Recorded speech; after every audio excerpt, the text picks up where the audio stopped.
On a parlé de la fourche, mais il y a aussi des suspensions arrière sur les vélos. Alors il faudra savoir, si vous voulez faire très attention, c'est que quand vous avez une suspension arrière et une suspension avant, il faut qu'elles soient réglées en concordance. C'est-à-dire qu'il ne faut pas que vous ayez une suspension arrière qui soit trop rigide et une suspension avant qui soit trop souple. Il faudra toujours, malheureusement il y a trop de gens qui ne le font pas, qui ne le savaient pas, sur un vélo à double suspension, il faut régler les deux suspensions ensemble. Donc, les réglages principaux à faire au départ, c'est sur les amortisseurs arrière.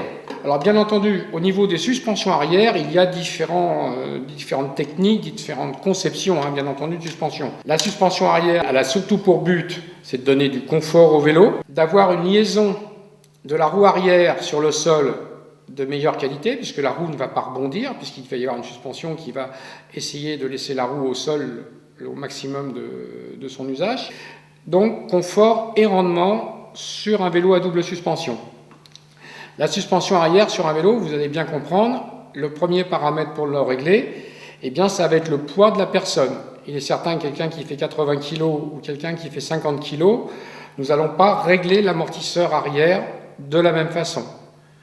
Par rapport à l'utilisation aussi, par rapport à la région, si on est en montagne ou si on est à Roubaix sur les pavés, on ne va pas régler les amortisseurs de la même façon. Comme dans les fourches, il y a trois grands principes en amortisseur. On va avoir un amortisseur basique avec un ressort. Alors attention, il y a des vélos de petite gamme où vous n'aurez qu'un ressort. Même problème que dans les fourches, on ne gère que la compression du ressort, si vous voulez, le travail du ressort. Il n'y a pas, comme dans ce modèle, si vous voulez, à l'intérieur, un amortisseur avec de l'huile qui va gérer, si vous voulez, le retour de l'amortisseur. Sur cet amortisseur que j'ai dans la main, vous avez donc un ressort, une partie hydraulique dans laquelle on n'intervient pas pour faire fonctionner. Le ressort, lui, on va pouvoir le régler, si vous voulez, par rapport au poids de la personne en comprimant plus ou moins le ressort.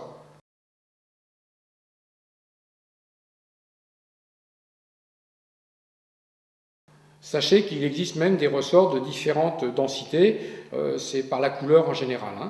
Donc le ressort se règle pareil, comme sur une fourche, on va le brider, on va le compresser, donc il sera plus dur. Si on veut très souple, on desserre et on ouvre. L'intérieur, si vous voulez, l'amortisseur à huile, lui on n'y touche pas. La seule chose qu'on a par exemple sur ce modèle, si vous voulez, comme dans les fourches, dans la partie hydraulique, on a une vis qui va gérer le flux de l'huile à l'intérieur. C'est-à-dire qu'on va pouvoir, en vissant ou en dévissant, ouvrir le passage de l'huile. Donc on aura un amortisseur qui sera plus ou moins rapide, si vous voulez, au retour. Et qui joue aussi dans la compression, parce que quand vous compressez l'amortisseur, si vous voulez, l'huile passe d'un endroit à un autre. Si elle passe très vite, elle va descendre très vite. Si on ferme l'huile, il y aura le ressort qui va résister, plus le passage de l'huile. Donc voilà un amortisseur, si vous voulez, qui est en général sur les vélos, on va dire, d'entrée de gamme. Voilà encore un autre modèle d'amortisseur, qui lui est un amortisseur à air. Rappelez-vous, dans les fourches, on a vu des fourches où il y avait de l'air dedans. Et bien là, c'est pareil. On a, si vous voulez, une pression positive et une pression négative. Donc là, pour le réglage, on va jouer, si vous voulez, sur les pressions. En général, quand vous avez un amortisseur, si vous voulez, avec une pression négative et une pression positive, la négative, en général, qui est la plus petite, se met au niveau de la pression, c'est aux alentours de 20% de la positive. Là, encore une fois, il est important, quand vous allez acheter votre cycle, de demander le petit livre qui vous permettra de faire vos réglages. Parce que là aussi, bon, là c'est Rodshock, mais il y en a chez Fox, il y en a dans toutes les marques, et chaque marque a des réglages différents et des principes différents. Mais là, ce n'est pas de l'huile qu'il y a dedans, c'est un gaz qui va être géré aussi pour le retour. Donc ça, c'est un amortisseur qui est monté sur pas mal de vélos à l'heure actuelle. Troisième modèle, enfin troisième, mais il y en a plus que ça. Amortisseur donc avec une partie hydraulique bien entendu, qui va se régler avec la molette rouge que vous avez là. En dessous, vous avez une molette que vous allez pouvoir tourner pour gérer le passage de l'huile. D'accord ? Ça, c'est la molette rouge. Une partie air à l'intérieur, parce que dans cet amortisseur-là aussi, il y a de l'air. bien entendu. Hein. Et un autre, je vous le dis tout de suite, un autre élément qui est dessus, qui va régler le déclenchement de l'amortisseur. C'est-à-dire que sur ce modèle d'amortisseur, il peut être assez ferme au départ, mais quand on va passer dans un trou qui aura un choc violent, il va se déclencher. Il faut savoir que maintenant vous avez des amortisseurs et des fourches qui vont se déclencher au choc, c'est-à-dire qu'on va laisser passer l'huile quand il y aura un choc un peu plus violent. Ce qui est important de savoir, pour régler un amortisseur au niveau de la pression, en général vous avez un petit joint spi là qui est sur la partie intérieure, hein, si on va appeler ça sur le plongeur de l'amortisseur, vous avez un témoin. Pour régler un amortisseur, donc cette partie-là va se régler avec l'air, eh bien il suffit de mettre le joint contre le corps de l'amortisseur, de faire monter la personne sur le vélo, okay, de la faire bouger un petit peu, sans faire des sauts bien entendu avec, et une fois que la personne va descendre du vélo, on dit environ 1 cm de débattement. Hein, dire que le débattement va être obtenu simplement par le poids et la personne qui a bougé sur le vélo. Si l'amortisseur n'était pas assez gonflé, il pourrait y avoir un débattement beaucoup plus important. Mais si on a un débattement trop important en statique, puisque là on fait ça, le vélo ne roule pas, hein, bien entendu, il est certain que quand on va rouler dans une descente, on va dire à 30 à l'heure et qu'il y aura des chocs, s'il n'y a pas assez de pression, l'amortisseur il va talonner. Donc la règle générale sur un amortisseur, si vous voulez, par rapport au poids du pilote, hein, c'est environ un bon centimètre à ce niveau-là.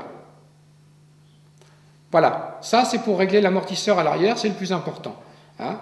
Vous réglez votre pression quand vous avez un amortisseur à air, ou éventuellement, si vous avez un amortisseur à ressort comme celui-ci, bah c'est pareil, l'enfoncement, il faudra qu'il soit mesuré avec le cylinder bloc qui est à l'intérieur.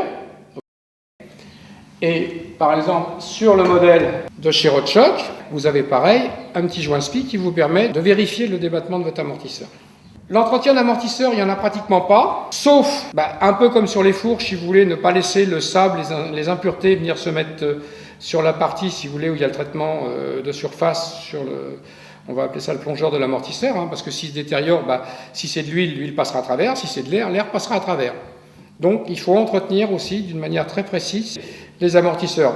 Beaucoup de gens mettent des protèges amortisseurs, c'est-à-dire des manchons qu'on met dessus, mais là pareil, quand on roule sur la pluie, dans la boue et tout, au moment du nettoyage, il ne faut pas oublier d'enlever ce manchon pour pouvoir accéder à cet endroit-là pour pouvoir le nettoyer. Les réglages, je vous le dis, hein, vous reportez au manuel qu'on va vous donner avec le vélo. Hein. N'oubliez pas, demandez bien ce fameux manuel pour les amortisseurs. Une fois qu'on a réglé l'amortisseur à l'arrière par rapport à votre poids, par rapport, disons, si vous êtes en montagne, soit un peu plus de débattement, etc. Une fois que celui-là est réglé, eh bien, il faudra régler la fourche à peu près dans la même pression, on va dire. Hein. Donc, il y a un petit truc qui est très simple, si vous voulez, pour savoir s'il est bien réglé, vous mettez le vélo par terre, vous appuyez sur le milieu du vélo, et il faut que les deux suspensions fonctionnent. Hein, là, vous voyez bien que l'amortisseur arrière fonctionne, il n'est pas trop gonflé, et que l'avant fonctionne aussi. On a donc équilibré le réglage des suspensions. Vérifiez de temps en temps les axes, ici, de vos amortisseurs, hein, parce que ça peut arriver à se desserrer, ou s'ils ont du jeu. Hein, vérifiez que vos amortisseurs ne prennent pas de jeu, et resserrez bien vos axes comme il faut.